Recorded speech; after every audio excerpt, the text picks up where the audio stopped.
Alright, there's one thing that we all know is that Rockstar does not miss when it comes to fidelity. But then that leaves me with one question.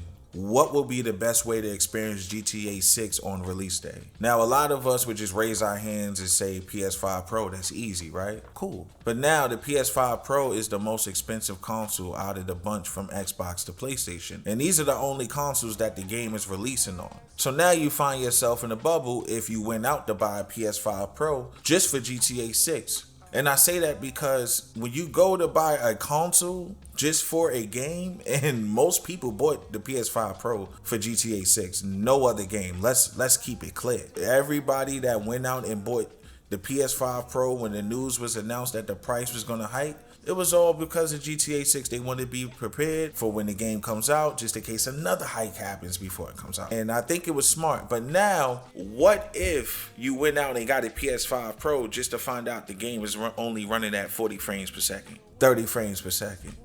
Would you be upset or would you be okay with that?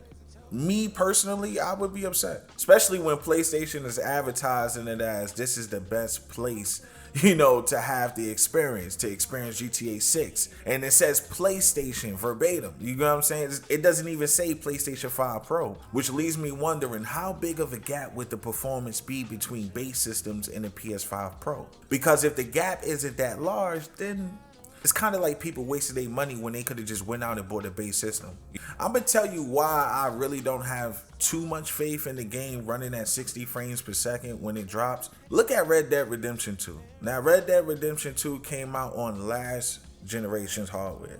Then it released again on current gen hardware. Still at 30 frames per second. Full price.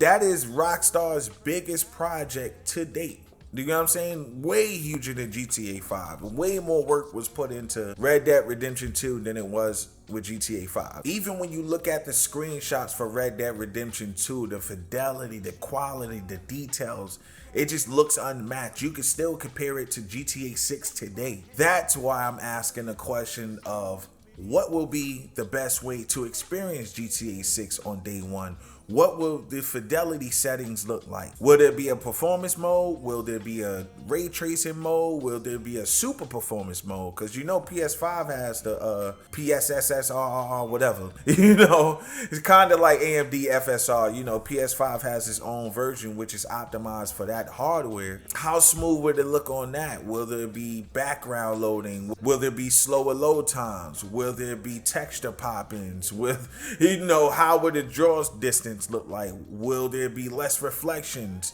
I would more so think that they would scale down on, NPCs and cars and traffic and things of that nature. But if this game has a lot of ray tracing involved, which is probably the best way to look at it visually, I don't have too much confidence in the game running stably, and even if it runs stable, we looking at 30 to 40 frames per second.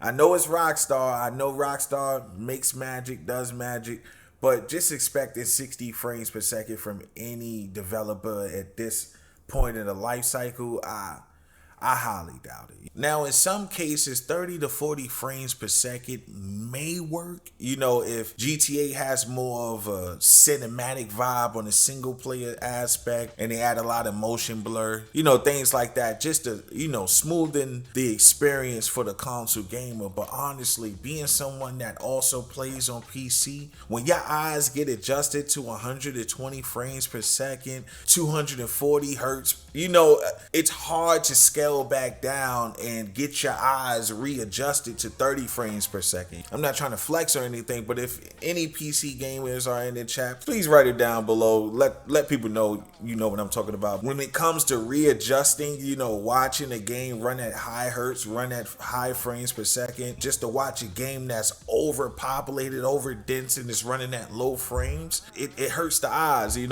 the experience is super sour. I'm just gonna be real with you. This experience is super sour. And I feel like come release day, I'm afraid when you get into your first car, you see that door slam, you might see some, ghosting or something like that. Not saying that would happen, but for our eyes, it's so adjusted to high frames. we can see things that console gamers can't see. That's all I'm saying, you know? I really hope Rockstar gets this right. I'm willing to take 45 frames per second. 40 frames per second is still a little too low for me. 45 frames per second is very low, but I think it's doable. I think it's workable, especially if they add in some motion blur, slight motion blur, not too much. I don't want the game looking greasy and hard to read, but knowing Rockstar, they like to add a lot of detail to their environments, to their textures, and me being a GTA fan that's seen every GTA and played every GTA since GTA 3, you know, respectively, I just want to experience this game in the best way possible. The way PlayStation is promoting GTA 6, I'm kind of feeling like the best experience will absolutely be on PS5, and I think it's because the PS5 will probably have an exclusive performance slash, you know, fidelity mode that the Xbox just doesn't have. You know, hopefully the Xbox can keep up, because I have an Xbox, but it is what it is.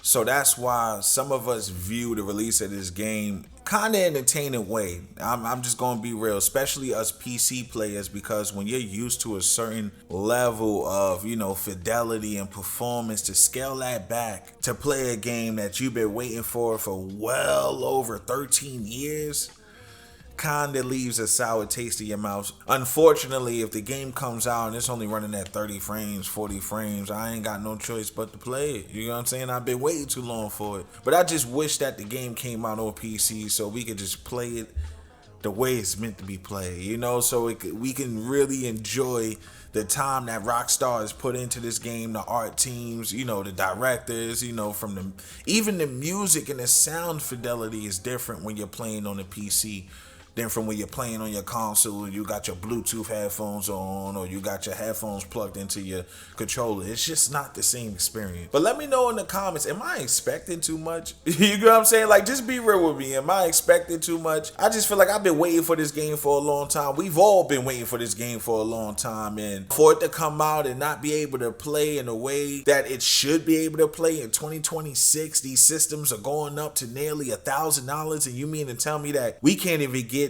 60 frames per second? But what I will say is, this is something that's been on my mind, and I'm sure it's been on your mind as well, especially if you're a PC gamer. But a lot of console gamers care too. Let's not separate the two. There's a lot of console gamers that I do see talking about the fidelity and them actually hoping that it does come with a 60 frames per second mode. Now, if it comes with a 60 frame per second mode, it may come with a cost, but honestly, it's GTA 6, and a lot of us is willing to pay it.